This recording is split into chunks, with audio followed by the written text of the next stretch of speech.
Hey everybody, it's Master Gallengeist here, bringing you my review for Code Geass Season 1 and 2 on Netflix. And I've been wanting to watch this anime for a while because I heard a lot about it, and I'm glad I watched it, but there's some issues with it. I enjoyed watching it. I enjoyed seeing the different art styles and the different kind of technologies of the nightmares and the mech battles that were going on. But it is kind of weird to say that, like, after dealing with everything with Game of Thrones, with what happened in the eighth season, I saw a lot of the same problems kind of pop up within certain respects in this series. And in both seasons, actually, it was really kind of strange. So, the basic premise is we start off with the main character of Lelouch at school, just doing his own kind of school stuff. We get the lowdown of the Empire of Britannia. It seems that this is the alternate history where Britannia is this giant empire that's based in the United States and has taken over Japan and called it Area 11. They usually do this with their colonies. And that Lelouch was a prince, and him and his sister, their mother, Marianne, was killed, and he decided to pretty much kind of renounce his claim, and they were sent as political hostages to Japan before Britannia invaded and took over Japan because of a natural resource that was there, and they wanted to control it. So him and his sister Nunnally have been in hiding pretty much ever since, because it started around like 7 years ago, and it's 2017 in the main line of the series. Well, he kind of gets thrown into this situation where this terrorist cell's been fighting against Britannia, and he gets caught up in this thing with this girl, and it's like, what the hell's going on here? And he's about to pretty much get assassinated, well, murdered by Britannian forces, but she gives him this power of Geass, and his manifests in a way that he can get anybody who he has visual eye contact with to follow any order he has. So he tells them to kill themselves, they do, and he's able to escape and start his plans in motion of destroying the Britannian Empire and go after his father, the Emperor Charles, for letting his mother get killed. And his biggest objective is to make a world where his sister Nonale is safe, because she was there at the mother's death. She got injured to the point where she can't use her legs, and she was so traumatized she's got traumatic blindness. Her eyes are closed and she doesn't see. So we see as we're going through the beginning stages, it kind of works out. He's able to coalesce his kind of forces and create the Black Knights. He gets this one dude from Britannia involved for his like media, and I like how it kind of talks about the fact of trying to change the system from the outside and trying to change the system through the inside, because one of his friends, Suzaku Kurugi, who was the son of the prime minister of the Japanese forces so long ago, his father had ordered them to fight until the last man, but then he mysteriously died, and we find out later on that Suzaku killed his father to try and stop that and try and have peace that way, which is kind of fucked up, because we see that Suzaku is supposed to be this kind of like paragon kind of dude, but he's really a fucked up character. Everybody in this series is a fucked up character. Except for Rivel. He's just your typical high school student dude.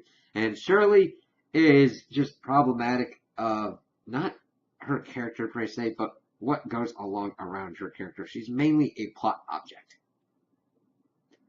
as we see going through. But most of the characters I didn't really like in this series. Except for, like, Lelouch, everybody was kind of stupid. Now, granted, they have, in certain instances, it's the plot demanding them to be stupid, but usually it's stupid of their own kind of accord. So it kind of balances it out. I'm not saying they're completely... Some of them are just horrible characters, and then I'm like, you kind of suck, but they're done in an interesting way, like the Britannia media dude, and his whole spiel of pretty much wanting to see the rise of Zero, which is the identity Lelouch takes to do the Black Knights and his whole terroristic campaign.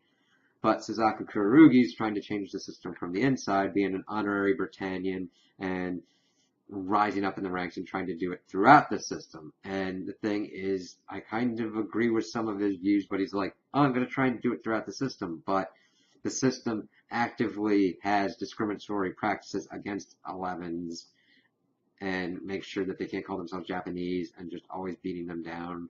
And it's just like, dude, there are some things you can work throughout the system, but you'd have to do more than what you're doing rather than just being a positive role model. But Lelouch doesn't really care that much about certain people and uses them as pawns.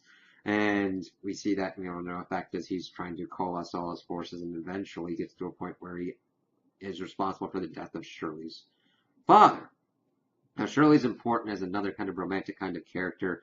She has feelings for Lelouch, but has never really acted upon them until the death of her father. They had a date set up, and then she finds out about Lelouch being Zero from this other Geass user who is named Mao, and he had made a contract with the girl C2 that had given Lelouch his Geass. Now, she had been supposedly killed in the beginning, but she's like immortal.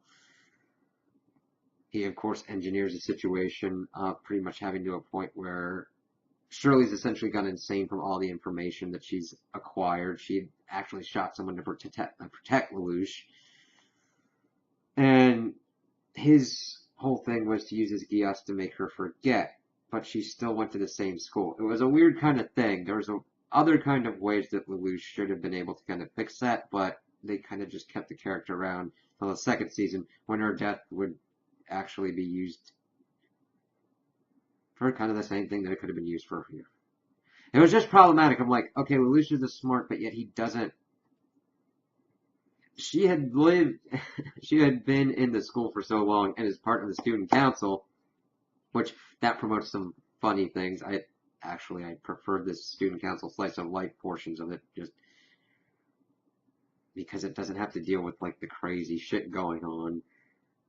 And I don't know how wiping her memory would have been that effective. It's like, dude, you didn't really think that through. And then he has to play off. He'd have to play off throughout the whole rest of his high school career, if he lived long enough, that this girl doesn't remember him because he'd used his Geass on that. And it's the whole Geass kind of thing. I understand it's kind of a supernatural kind of element and is kind of cool, but it presents problems because we're like, okay, it's not as hard to find as it should be. We're like, okay, why is C2 immortal? And there's this other Geass person, V2, pops up, who's connected with Charles, and aren't there any more that are immortal? Are there a lot of Geass users around? It's really kind of murky, and we never really get that many answers on it. But we get to a certain point where everything just it's like, okay, it's going on pretty well, but then we get towards the back end, and like, towards the last couple episodes, and we see that one of his sisters is brought in, and Euphemia, and nicknamed Yuffie, and she wants to do a special zone in there where the Japanese would be able to call themselves Japanese and pretty much kind of govern themselves and still work within the framework of Britannia. I'm like, hey, that's a pretty cool thing. Side note, one of the weird student council member people, Nina, is fucking obsessed with her. Really kind of scary character. And we get a scene where she was like masturbating to her picture while she was looking after Lelouch's sister. And it was really kind of weird. I'm like, we kind of get that she really likes her, and it was just weird that she's done and not wheels in. And granted, she can't see anything, but I'm just like, what the fuck is the point of this scene? It was really weird. I'm like, okay, we really get that she likes her. And that becomes important because after all this shit goes down, she goes kind of a crazy Oppenheimer kind of thing and was just fucking weird. And nothing else is really done with her character. So, Yuffie's decided to call in the Black Knights and try and cease hostilities, and Zero was pretty much going to get it to an orchestrated point where she would shoot him with this gun, and he would be okay, but he would use it as an excuse to set off and go after Britannia. And it's like, but he's decided to go along with her. But the thing is, his Geass went out of control and jokingly told her that, like, yeah, if I told you to kill all the Japanese, you'd do it. she does it, and completely, like, the pacing goes completely off the fucking scale and just ramps up. It was almost like Danny going nuts in Game of Thrones. It's like, oh shit, we went way too fast, way too quick, and Yuffie's killing people and everything, trying to fight the Geass. Lelouch has decided to use this to his advantage and also take out Yuffie to get her out of the Geass and stop her from doing all these horrible things that she wouldn't normally do. This, of course, pisses off Suzaku. He uses his special nightmare and is just trying to mess all kinds of shit up. It's like, okay. And then Lelouch is trying to go and take out the Britannian forces. He is able to take out his one sister Cornelia, who's the viceroy, who's come in to kind of deal with all the terrorism aspects. But before he can do anything, he sees that his sister Nanali was kidnapped, and V2 had told Suzaku about what was going on and was the one that kidnapped Nanali. So he goes off to try and do that, and he gets stopped by Suzaku, Colin, the other kind of the other kind of nightmare pilot that's on the Black Knight side. She's kind of the equal to Suzaku. Pops up at one of the Geass kind of shrine thought elevator things. It's like, okay, what the fuck's a thought elevator? What's going on here? And of course, he's trying to go save Nanali. Suzaku stops him. He finds out his identity. He puts a kind of bomb to himself saying, hey, if my heart stops, this is all screwed up. And that's where the first season ends. It's like, what? Okay. We get to the second season, it's almost like a soft reboot. Lelouch is still at school, but instead of a sister, he's got a brother. And the Black Knights are still alive, but from where the first season ended, like, anytime Lelouch kind of left into their own devices, they were ungodly stupid. To the point that they all should have been dead by the time the second season starts, about a year later. But he's able to, we find out that Suzaku took him to his Emperor Father. His Emperor Father's got a Geass, used it on him to rewrite his memories, and sent him back to school for some odd fucking reason. Like, I'm sorry, he had the ability to take out a threat. But he decided to do that and rewrite Shirley's memories so that way she didn't remember everything, and have, like, barely the same amount of people in the school. They were mainly just there to watch Lelouch, and we see one of the Britannians is actually a teacher there to keep an eye on him, and it's just, okay, why would you do this at all? But he gets back in the groove of things, and we start orchestrating all of our things to get everybody out of Japan, get them into the Chinese Federation, because it's been divided into three parts: Britannia, European Union, and the Chinese Federation. He's able to get them under his thumb and start this United Federation. He had started to do a United States of Japan. I was like, okay, I understand, kind of following the American Revolution. Did it again a year later, and he just uses people. Like, it's funny, because it gets towards the end of the series, and they're, like, pissed off that he uses them as pawns, but if they're left to their own devices, they wouldn't be able to do jack shit anyway. I'm just like, yeah, he more effectively used you guys. And he actually did care about you guys, but whatever. But he goes and fights his father in the thought elevator. We find out that his mother's alive, because we don't have any hard roles for Geass. She got a Geass from V2, because he was Charles's brother, and they were going to rework the world together and get rid of lies, and I don't know, it wasn't really that in-depthly explained. I guess it was trying to do something of, like, bringing people into this, like, subconscious of the world or whatnot, because we get into the thought elevator and we see that thing. They're trying to do all this stuff using the Geass codes, because I think you need 2 of them, and you're just like, what in the fuck is going on? And their mother, Marianne, had a Geass that allowed her to jump into another body, and then she pops up in the subconscious. I'm like, that's such crazy writing. I'm like, if you're going to make her important, don't do an ass pull like that. It's just crazy. Ugh. And we also get another Britannian dude who's called Orange Boy, who should have died in season 1, but he's brought back as an important purpose because he was fucked up about guarding Marianne, and then he decides to guard Lelouch. I don't know why. Really weird character decisions on those parts.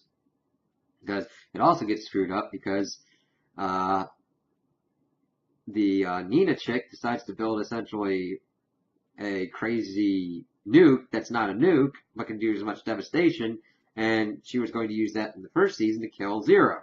And she just developed that for the Britannian Empire, and then also developed the countermeasure to it, because the plot demanded that that needed to happen, and fast, and kind of stupidly. Because we see that used off, we see that Nonali is supposedly taken out by it because Lelouch had Geass Suzaku at one point to live, and in order to do that, he used the Flea on the capital, and you think that Nonali's dead. This freaks out Lelouch, and he's going crazy and all that, but then everything starts coalescing. It's completely fucking crazy.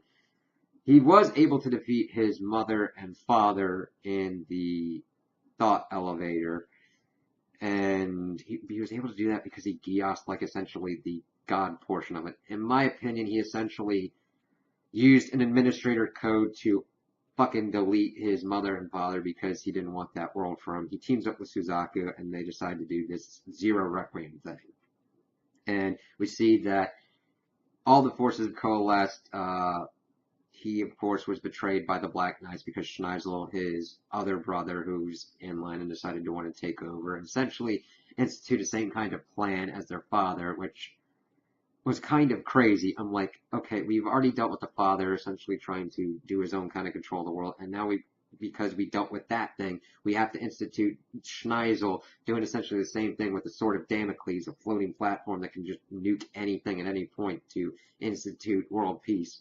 Okay. That is kind of the same thing. And just because, oh, we're at the end of the series, we need to kind of do something like this. So Lelouch had popped out. He had been betrayed by the Black Knights, and they had joined forces with Schneisel, and he has taken over the Britannian Empire and uses Geass, and he's promoted Zero to his Knight of Zero, and they start fighting all their forces, and it eventually comes down to them fighting in Japan, and we find out that Annalie's still alive, and they use her to launch off the Flea warheads and kill people. I'm like, god damn, she gets completely and utterly screwed over in this series, and it's just really, really weird, man.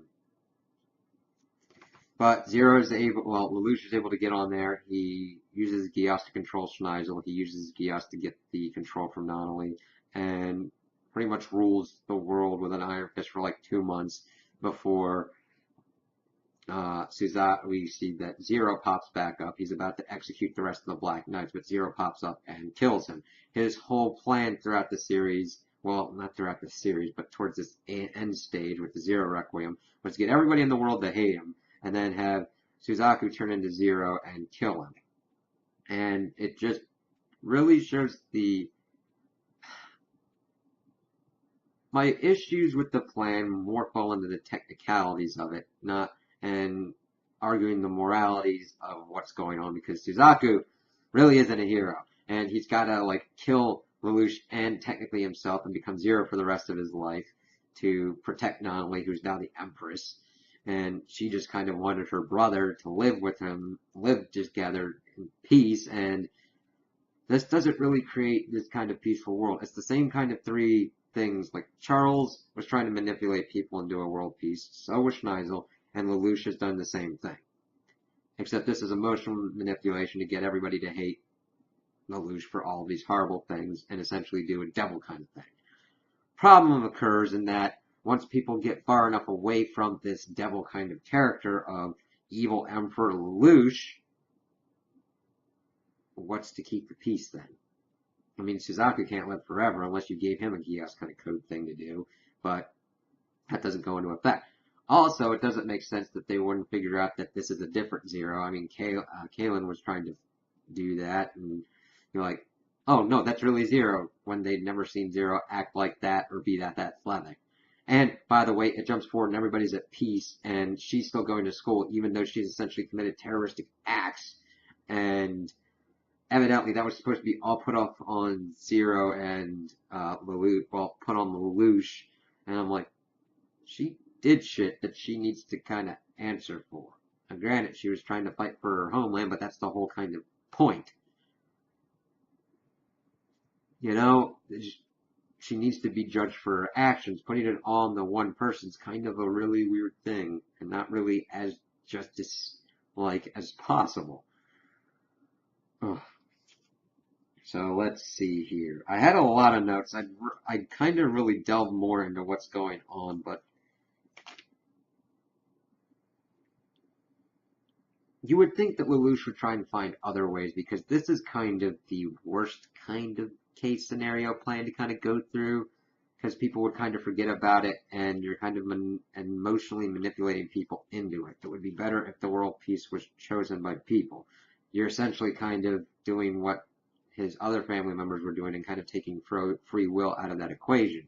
Because what's to stop people from continuing on with doing stuff that Lelouch did? And of course, Suzaku does this and mirrors him doing the same thing to his father to try and achieve peace. Why would that work this time?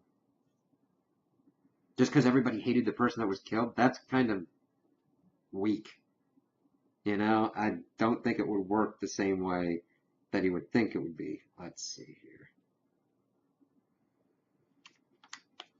And I know Lelouch, his goal was to get a nice, bright future for Nunnally. This is the shittiest kind of future I could ever imagine for a sister. Again, since I'm a big brother, this kind of affects me a little bit differently, because I'm like, oh, I see kind of what Lelouch is trying to do, but Nunnally is like, fuck. She has been forced to be an accomplice to murder, and she has lost everyone close to her. She will probably be unhappy and fucked up and completely nuts the rest of her life. Like, it is a shitty fucking life that she will have, even if Suzaku is watching over her. Full stop. I mean, seriously, think about it. She has to come to terms with the fact that her brother did all these things to protect her and everything, and understand that at the end. Understand that everybody hates her brother for complete shit reasons that, granted, it was his objective to do, but is horrible, and she's like, have to deal with that guilt. How could she effectively then govern and everything? It's just, I don't know how it would be a kinder, gentler world for her. And all the people that were like with the Black Knights just are able to go back to their lives.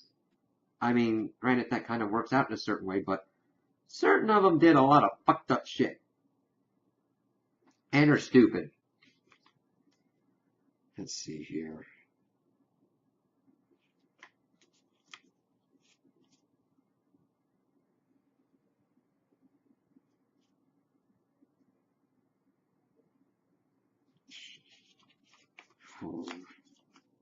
But man, it's just like, it would be better to choose the peaceful solution because it is good, rather than, oh, we hated this dick, so we're gonna try and, I just don't, really see how that plan works out. And I know it's got like parallels to Death Note and everything, but I think Death Note was done in a better way that really effectively delved into the different moral ambiguities instead of kind of ramping it up. I think there was also a lot more spinning plates. You got the slice of life stuff that was coming in with the school. You had the mechas and the good action scenes, and then Geass and all that, so there wasn't as much time, but this could have been a longer series to more accurately explore those things. So I'd rather prefer Death Note's versions of what had happened rather than Code Geass's. It's just, there are plot things and plot problems that pop up, and I don't think it's completely horrible. It's entertaining, it's got some character development and growth, but mainly with only certain ones, and they're mainly just, they move more towards the darker shade of morally gray, and to a point where it's like, I don't really empathize with these people at all, and I think when you compare it to like Death Note and like a Walter White situation, more time was taken to get to that kind of descent phase of evil and what they were accepting for that evil than you did here. You kind of needed more time to get there and kind of give Lelouch a little bit more chances to kind of amend his plans and see him continually shirk them and go with what he was doing rather than doing a way that would arguably potentially be better. It's just, I finished it and I'm like, yeah, I watched something. It had good action scenes. Fan service was okay. It didn't seem overly gratuitous or overly crazy. I'm like, okay, yeah, that was cool. Nice done. Alright. Didn't seem like out of place it didn't clash with the tone. You know how sometimes you get a thing with a fan service thing, that popped up out of nowhere. Here, it worked. You see them in their suits in the nightmares and everything, usually focusing more on Kalen than any other kind of character, but there are other ones that are popped up. It's like, okay. It didn't clash with the kind of seriousness of what was going on. And even when you kind of got the filler fun school episode, it still really didn't kind of clash all the way. There were some kind of funny lines and crazy shit. Like, it was really weird. There was a one line that, like, somebody shouted at Nina about her, like, being in the closet. I'm like, that's kind of problematic. And I didn't know if it was going to pop up that, like, homophobia or whatnot was kind of like a thing that was in Britannia. It was just, like, out of nowhere. I'm like, all right. It just seemed really more hostile than what I thought was going to happen. And I'm like, Jesus. And it's funny stuff because certain times they were like, the Black Knights were talking about Zero's like, I'm not a racist, but, and I'm like, okay, let's see how this goes. It was just kind of funny stuff, like things about like budgets and all that. So they did a good job with the dub lines in certain respects. It's just, the plot was not as tight as it could have been, and I would rather have had them kind of work on that. I don't really necessarily have a problem with the endpoints that they got to. It's just I wish it was worked better that endpoint showed a little bit more. Like any more of the consequences of Lelouch's death and like not only being completely fucked up and Suzaku being completely fucked up and everybody being completely fucked up. Because this is just a show about fucked up characters who are just fucking weird. Especially the Black Knights, man. It's funny how they're like complaining about Lelouch not telling them stuff. And I'm just like, none of you would have been able to do anything. I mean, shit. You weren't able to do shit when he was captured and memory rewrit. What the hell, man? Kalen seemed like the only capable one out of that bunch. I'm like, yep. So, I'm glad I watched this to critically analyze it and kind of see all the different kind of stuff that they were doing with like Suzaku's version and how he just went completely and utterly, in my opinion, on the Lelouch's side, of like the ends justifying the means, because at first he tried to be that kind of straight and narrow kind of dude, but he just completely flipped to Lelouch's side and kind of accepted that. It was, so, that was kind of interesting, and Lelouch he would always kind of, he knew what his path was on, but I'm like, he could have thought this out better. So, this isn't for you if you get grossed out by, like, death and gore and stuff like that. And again, it doesn't really get, like, complete and utter exploded body parts. But that kind of, like, just kind of weird. That, if you're not into violence and kind of just, like, overall craziness going on, don't watch this. It's got some nice character development. It's got some nice action in it and stuff to make you think, but if there's higher things on your list, sure. If you want to watch it in the background, sure. I would definitely recommend it if you're into some like character and thought-provoking stuff and some nice action scenes and good animation. So yeah, I would definitely recommend watching this. Yeah. So those are my opinions on the anime. Tell me what you guys think in the comments below. If you liked it, If you didn't like it, if you agree with me, if you disagree with me. Also like and subscribe, and I hope you have a good day.